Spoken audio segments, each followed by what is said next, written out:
Ivana, how much Indian street food do you want? Yes. Hi, my name is Ivana and I live in Bangalore. In the previous 2 episodes of Indian street food at home, I tried a lot of North Indian and South Indian foods. In case you have missed those episodes, I have linked them down in the description below. But on the previous episode, you guys massively voted thumbs up for another episode. So here we are. In front of me, once again, I have a lot of delicious, tasty South Indian and also North Indian street food. So without further ado, let's dig in. And we're going to start out with uttapam. Uttapam is actually, I feel, the more shy younger brother of a dosa. I tried a masala dosa in the previous episode, and the way I describe a dosa is a very elegant South Indian crepe with a delicious, delicate masala filling. Now, an uttapam is a little bit more rough. It's definitely thicker. It should be crunchy on the outside, soft on the inside, and also the fillings are a lot more rougher than with a masala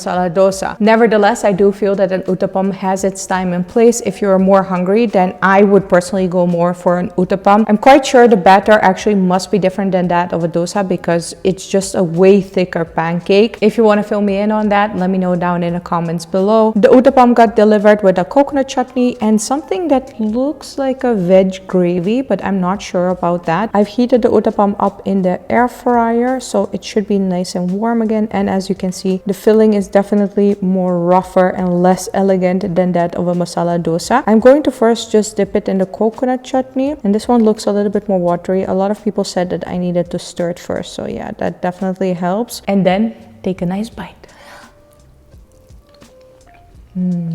That's good. It's very tangy from the tomatoes. I got an onion tomato uttapam. That's my favorite. The dough is just a little bit sweet, so it just makes for a very, very satisfying breakfast. It's a breakfast food, in case I didn't mention that. I'm just dipping this in the veg gravy. Let's see. Oh, yummy.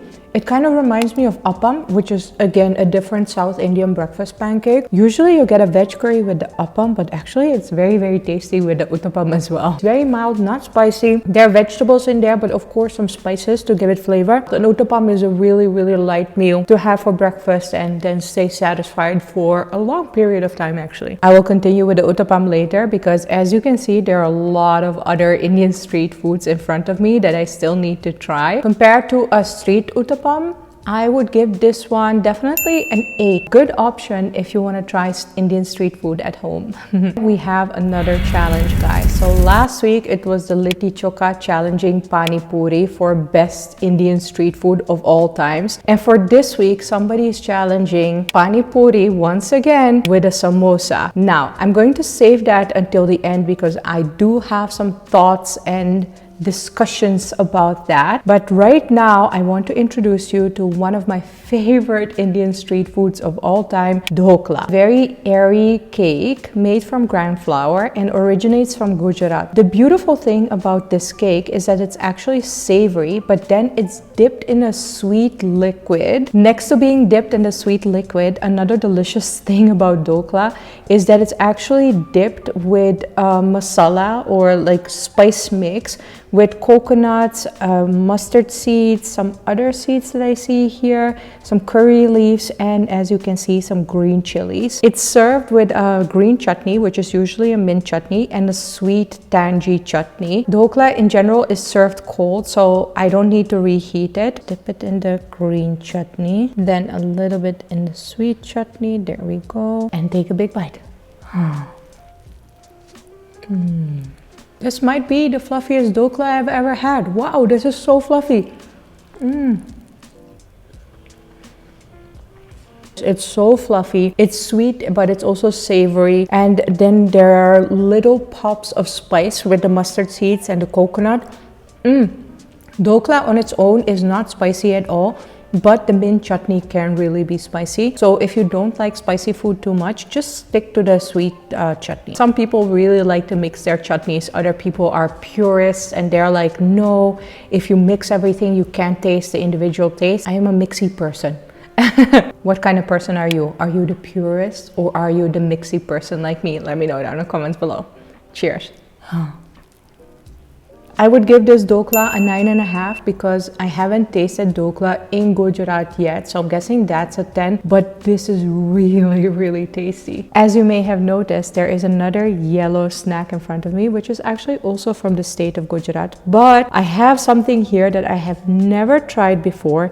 It is called a dabeli, and that was actually a recommendation from one of you guys. I'm already drooling because this looks so delicious. A dabeli apparently is a white bun filled with some kind of paste. It looks like a tomato paste or like maybe like a actually I think gravy is a better name. Then I see some peanuts, some crunchy bits of sieve, I guess, so that's kind of like an Indian chips, and then there are actually some pomegranate seeds. The bun is warm, whereas Dhokla, for instance, is a cold dish. I really hope there's a good crunch coming from that because I heated it up really well.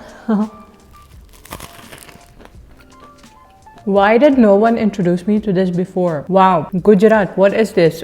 This is a perfect mix of flavors. The gravy is actually quite sweet, but then you have that nutty flavor from the peanuts and also the saltiness of the chips and a little hint of sweetness with the pomegranate seeds. This is so satisfying. Initially, I thought, wait, isn't this just pav bhaji with the potato curry or the potato gravy just in the bun with a couple of peanuts on top? No, it really tastes different than a pav bhaji. I would give this dabeli definitely an 8.5 because I haven't eaten it in Gujarat yet. It's really, really tasty, but I do think when it's made fresh with the bun just freshly toasted, it should be better. My kachori and my paneer roll are still warm, so I'm gonna actually do the dhokla later and start digging into some paneer. This is a very, very serious paneer roll. Paneer roll, I would say, is definitely more of a North Indian food. Anything paneer is more of a Punjabi food. But yeah, you can find a good paneer roll all over North India. The difference between a paneer roll and a burrito, for instance, is that the paneer roll is usually made with not a paratha, more like a roti. So it's more of a bread-like texture instead of the really wrap thin texture. And I personally prefer this because I love bread and also I love paneer. Let's try this paneer roll.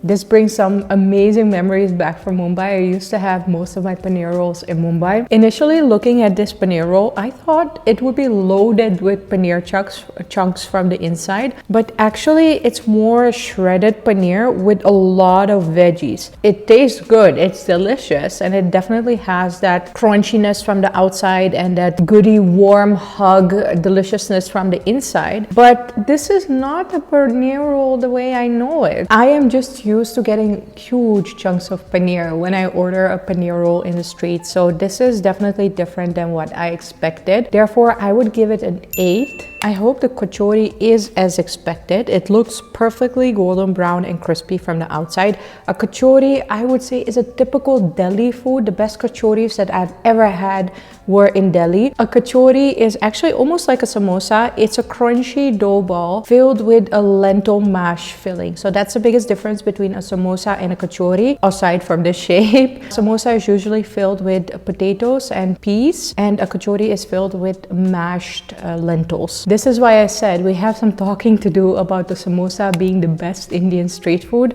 But first I want to dig into this kachori. Whoa, can you hear that crunch? Ooh, hoo, hoo.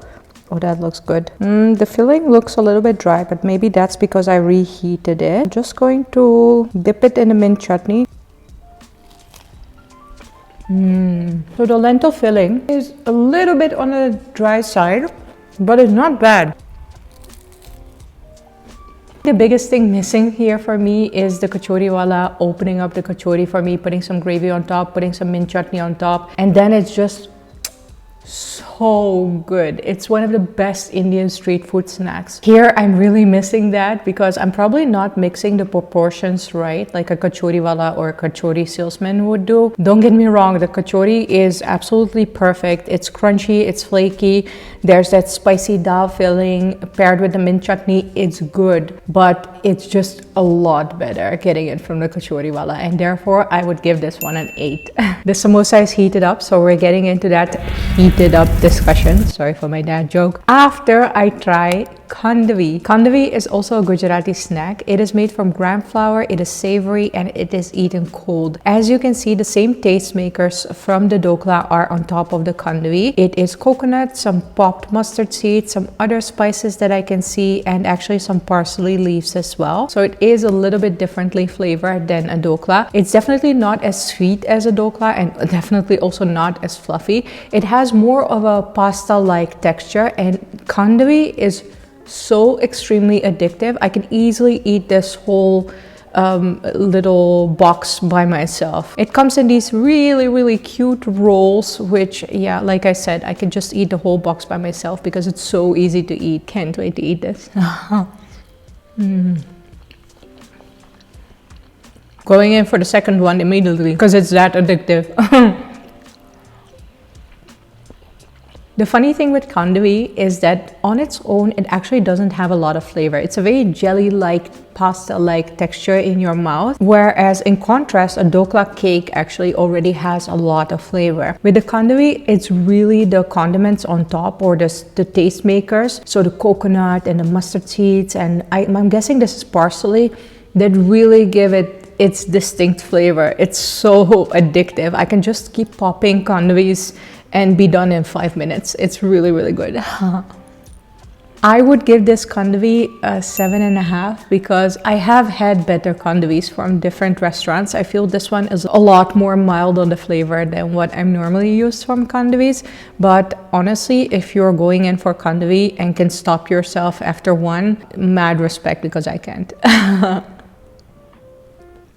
And now it is time for the humble samosa. A samosa is a Punjabi food actually, so North Indian. It's a very flaky golden brown dough filled with a potato and pea mash. It's very mild, it's not spicy. You usually eat it with a mint chutney. I feel a samosa is the most exported Indian street food. Most of the time you can find a samosa in Indian restaurants abroad, but obviously also all over India. Looking at the range that samosa has, not just in India but also abroad, I can definitely understand why somebody would say that this is the top national Indian street food, because yeah, pani puri can only really be eaten well in India. However, and I'm gonna get into the discussion after I take a bite and taste this one.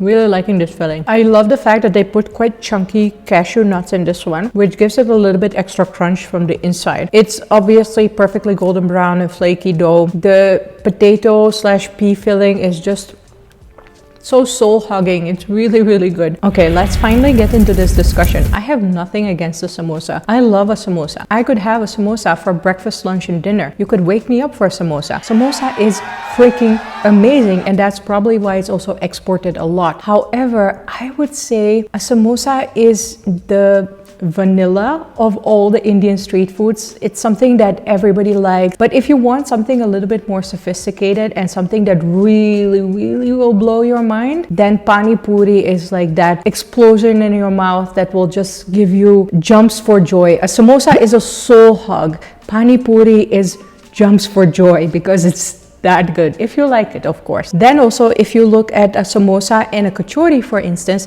I would say if a samosa is kind of like the vanilla flavor of all the Indian street food, then a kachori would be like the rocky road chocolate kind of flavor. I'm just comparing Indian street foods with ice creams right now, just to make a reference. Yeah, so a kachori definitely has more oomph. It has a lot more smokiness. It has a lot more spices. The outside is the same. It's golden brown, it's crispy, it's flaky pastry, but the inside of a kachori just has a lot more flavor than what a samosa does. Again, don't get me wrong, I love my samosas, but if I'm going to say what is the best Indian street food in terms of flavor and texture and just happiness from the inside, then honestly for me, nothing beats a pani puri. It's just a little golf ball full of joy, and samosa is more of that soul hug, that grandma hug that you need when when you're in a lockdown. What are your thoughts about samosa being the best Indian street foods of all times? Let me know down in the comments below. Thank you for this grandma hug, guys. Great recommendation. I would give this one definitely a 9.5. I would definitely go as high as that. We're going to finish this episode of Indian street foods at home with one of my favorite Indian street food desserts from the state where I live in, Karnataka. Obbatu or holige is a sweet roti filled with different types of things. What I have here, I think, is one filled with sweet dal, so sweetened with jaggery, and then one with coconut and jaggery. Jaggery is an Indian type of sugar.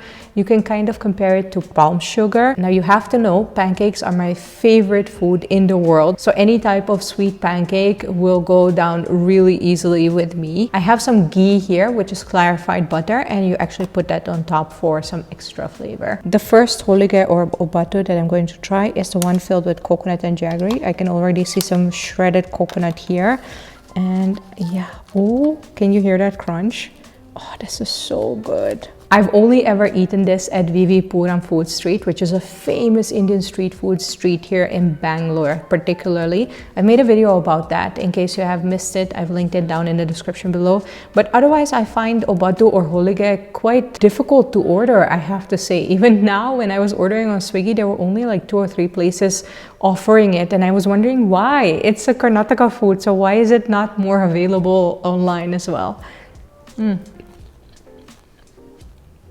This one is definitely more crunchy than the one that I had at VV Puram Food Street. I think it's because I heated it up in the air fryer, and the air fryer really makes things very crunchy. So let me just try the one with dal, and then I'll give you a review. If you have never seen this before, you might be thinking, what? I thought dal was only savory. No, no, no. Dal is just the lentils, but they can obviously also be used in a sweet way.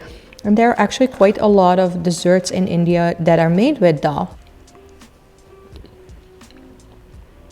Such a satisfying dessert. I think the favorite one of these two is the coconut one. Compared to VV Puram Food Street, I would give this dal one an 8 and the coconut one a 9.5 because it's so satisfying. I'm taking more of that. It's too good.